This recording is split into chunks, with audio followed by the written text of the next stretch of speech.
someone could walk into a church and shoot people praying is out of hate. Suspect at large. The manhunt this morning to find the person behind a deadly shooting at a historic church in South Carolina.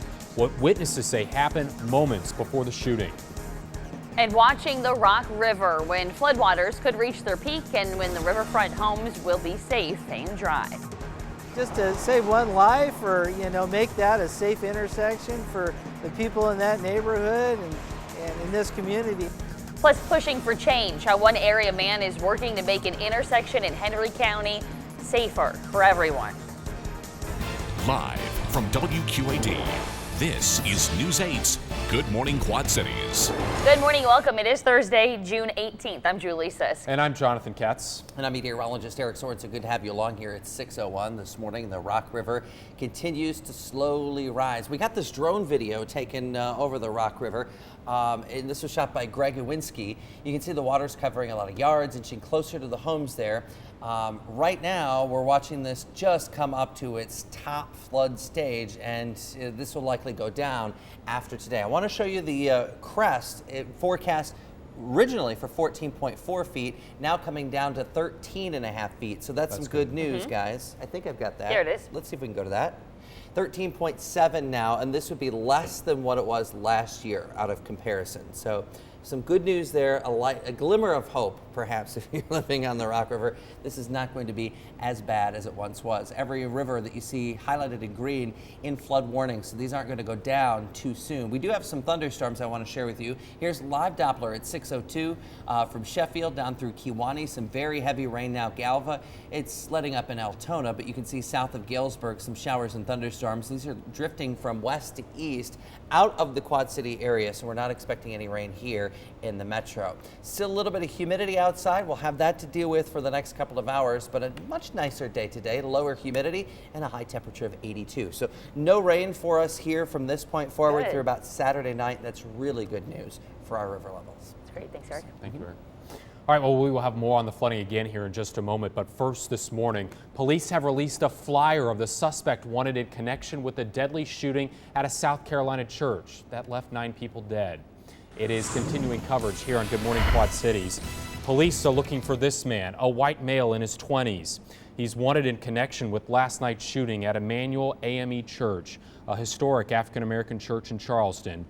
Members were gathering for prayer when witnesses say a man came into the church, sat down, started shooting, and then fled the scene. No word on a motive, but the pastor was well known for his civil rights activism. The only reason someone could walk into church and shoot people praying is out of hate. The only reason. That it is the most dastardly act that one can possibly imagine. The church will hold a prayer vigil at noon today. The incident is the most deadly mass shooting in the U.S. since 12 people were killed inside the Washington Navy Yard in 2013. Areas along the Rock River could experience even more flooding into tomorrow as the river is expected to crest later today at 2 feet above flood stage. Flooding is stalled and shows for the backwater gamblers. You can see in some of our video that the bleachers and even parts of the parking lot for the backwater gamblers are flooded right now. The show was canceled last night and possibly will be on Sunday as well. The team is funded through donations, so not only are they losing money, but it could also impact how they perform in competition next weekend. Our shows are really for us to put on our best for the people of the Quad Cities. And the Pinnacon River is starting to fall. Right now the river is 1.5 feet over its flood stage, but it is starting to recede. The Wapsie should be back in its banks in DeWitt by tomorrow. The Illinois River near Peoria is also rising this morning. This picture was sent to us from the riverfront in Peoria. See, sandbags are set up there. Right now, the river is more than 5 feet over its flood stage, and it's expected to rise another foot by Monday. It's expected to start slowly receding next week. This morning, the city of Rock Falls is expected to find out whether its water supply is safe once again for residents. The city remains under a boil order until the city gets water samples back. Water service was shut off on Tuesday while the system was getting back in order. The mayor says technicians are putting together a report so the city can determine if anything can be done to prevent something like this from happening again in the future. This morning, police in Moline are searching for whoever shot a man at the Pheasant Ridge Apartments. Witnesses say that 25-year-old David Pack Jr. heard a knock on his door around 12:30 yesterday morning, opened it, and was shot once in the stomach. Police say the gunman also fired several shots at the apartment complex. Pack was taken to the hospital, then transferred to a Peoria trauma center. There was no update on his condition this morning. This morning, police in Rock Island are looking for the driver they say hit a car with a mother and 2 children inside and then left the scene. The Dispatch, Rock Island Argus newspaper, reports that it happened Tuesday night around 8 at 12th Street and 16th Avenue. That's near the Family Dollar. Police say a driver blew a stop sign, hitting another car, and then took off. A woman and her 2 children were taken to the hospital with minor injuries. The suspect's vehicle has been identified, but police are still trying to find the driver. Well, changes are coming to make a deadly intersection in Kelowna, Illinois, safer for drivers. And as News 8's Megan Noe reports, the construction work is welcome news for one area man who has pushed for the changes after losing a close friend. The intersection of Route 6 and Illinois 84 is well known in Henry County for all the wrong reasons. It was obvious that there was an issue there, you know, just the line of sight and the speed that people were traveling. Jeff Wilson lost a friend and neighbor here when Scott Tierlink and his 10-year-old son Luke were killed in a crash 2 years ago this week. You know, loss is hard, and I've lost, a child also. I know what it's like, and so this was just something that was important to me, and I didn't want to see it ever happen again. Now Wilson's push for change is finally paying off. Prep work is underway for a $5 million project that will add turn lanes, traffic signals, and change the grade of the highway. It'll make it a safer intersection for people to travel through. It will improve the efficiency of people there waiting to turn left and whatever. You'll have turn lanes. You won't have to worry about getting hit from behind by another vehicle because we'll have exclusive lanes for people that need to make turns and need to wait at the intersection. It's work that Wilson has waited for. It's great news. You know, I for a while there I was wondering if it was really going to happen, and then it got delayed from last summer, so I was really excited to hear that it got started. Hopeful that no one else will have to suffer such loss while traveling this stretch of road.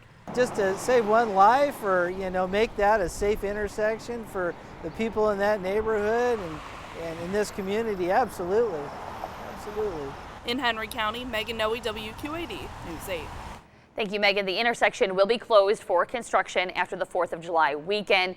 That work is expected to take around 90 days. Flights with similar sounding numbers may be to blame for a close call at Midway Airport in Chicago. Take a listen as a Southwest jet and a Delta jet began taking off on intersecting runways at the same time.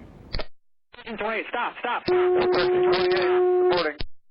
Yeah, for Southwest on 31 Center. Were we the ones clear for takeoff? Yes, sir, you were. You were the one. You were doing what you're supposed to be doing.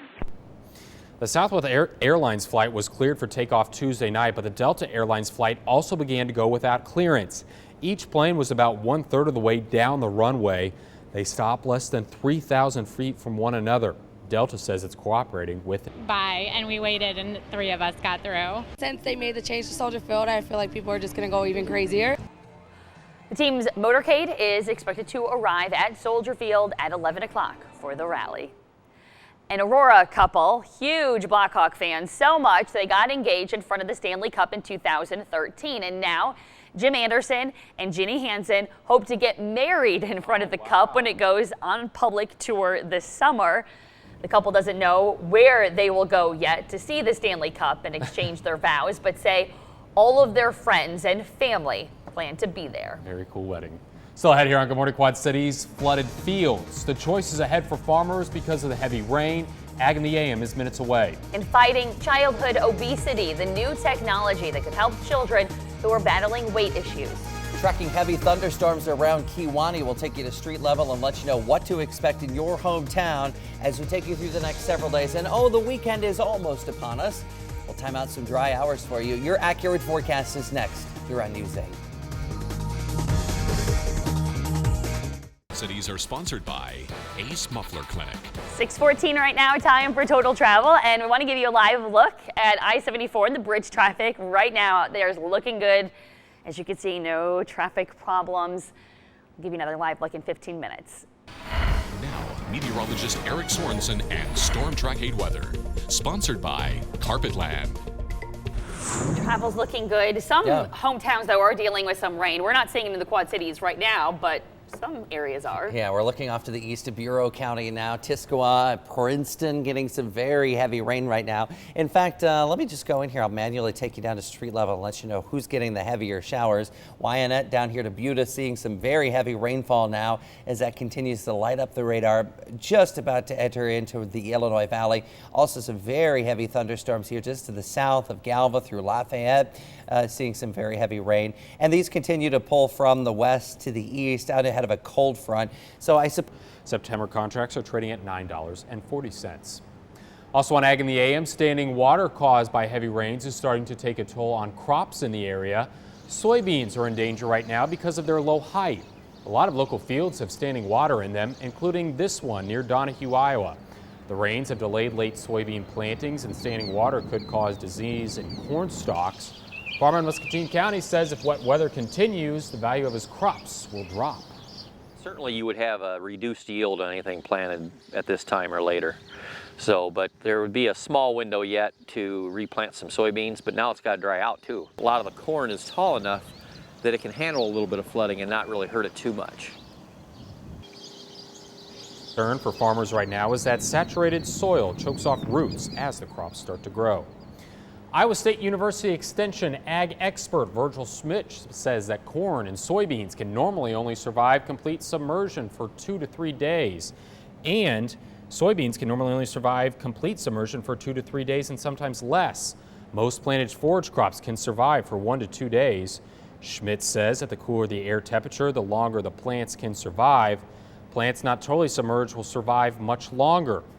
And a light rain shortly after the water recedes will be a welcome sign. It helps wash the mew off of those plants. Time right now is 6:20. Coming up, a new risk for breast cancer. The banned pesticide that could be responsible for increasing the risk for an entire generation of women. That's still ahead on Good Morning Quad Cities. 6:23, and in your health this morning, a new study finds women born before 1972 may have an increased risk of developing breast cancer due to exposure in the womb from the now banned pesticide DDT. New research finds a link between pregnant women exposed to DDT and the risk of breast cancer in their daughters. Women whose mothers had higher levels of the pesticide in their blood while pregnant were nearly 4 times more likely to develop breast cancer. DDT was first used in the U.S. in 1945 to fight mosquitoes that carry diseases, and most heavily used in the 1950s and 60s. It was later banned in 1972. Technology may be able to help fight childhood obesity by helping kids keep track of what they eat. Weight loss apps may offer help for children battling their weight, including one that groups foods as either red, yellow, or green. Children are taught to reduce the unhealthy red light foods over time. And if a child or family needs additional help, some apps offer coaching, usually at a fee.